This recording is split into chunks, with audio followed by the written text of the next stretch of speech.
Na cultura, o centro está em toda parte, por Martin Grossmann.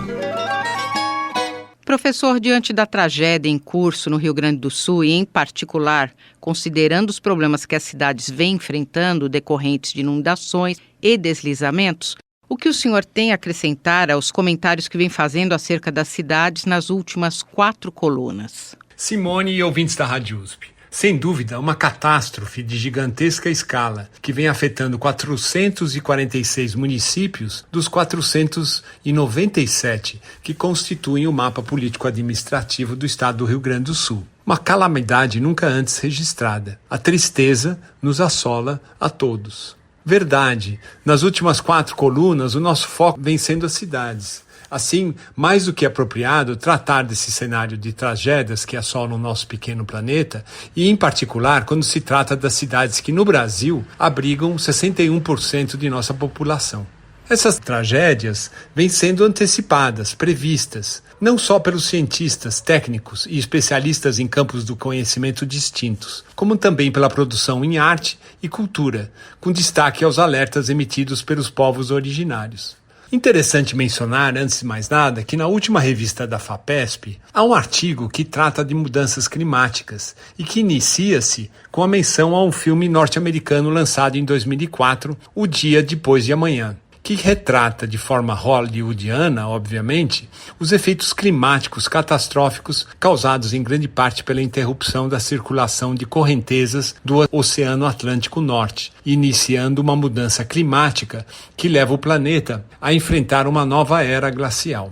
Além do livro em que se baseia o enredo, há significativa produção científica a esse respeito, como resume e problematiza o mencionado artigo. Se por um lado o texto nos conforta um pouco ao afirmar que o filme investe uma projeção exagerada, por outro, expõe com evidências que as implicações do fenômeno poderão ser significativas. Assim como fenômenos causados pela natureza natural, gerados ou não pela ação humana, como é o caso do filme mencionado anteriormente, ou de outros blockbusters hollywoodianos, gostaria de destacar um outro filme, também baseado em um livro, que antecipa a pandemia da Covid decretada em março de 2020.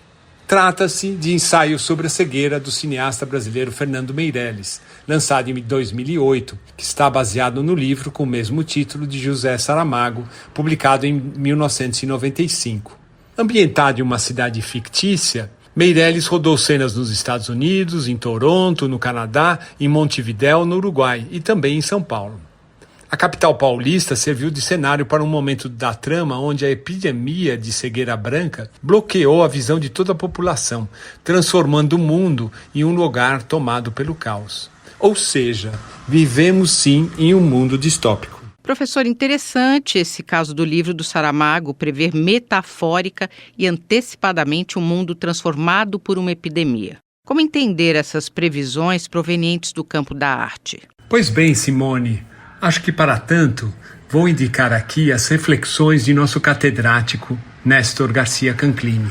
Em seu livro A Sociedade Sem Relato, de 2012, publicado pela ETUSP, o antropólogo e filósofo argentino-mexicano propõe que a arte seja o lugar da iminência. Em suas palavras, seu atrativo procede, em parte, do fato de anunciar algo que pode acontecer, prometer o sentido ou modificá-lo com insinuações. Não compromete fatalmente com fatos duros. Deixa o que disse em suspense. Ao dizer que a arte se situa na iminência, postulamos uma relação possível com o real, tão oblíqua ou indireta quanto na música ou nas pinturas abstratas. As obras não simplesmente suspendem a realidade, mas se encontram em um momento prévio, quando o real é possível, quando ainda não se desfez. As obras tratam os fatos como acontecimentos que estão a ponto de ser. Para melhor entender esse papel da arte como lugar da iminência, recomendo aos ouvintes da Rádio USP que vejam ou revejam o filme do Wim Wenders, Asas do Desejo, de 1987, lançado, portanto, 2 anos antes da queda do Muro de Berlim. Não comento para não dar spoiler e porque também precisamos encerrar a coluna. Eu, Simone Lemos, ouvi o professor Martin Grossmann. Na cultura, o centro está em toda parte, por Martin Grossmann.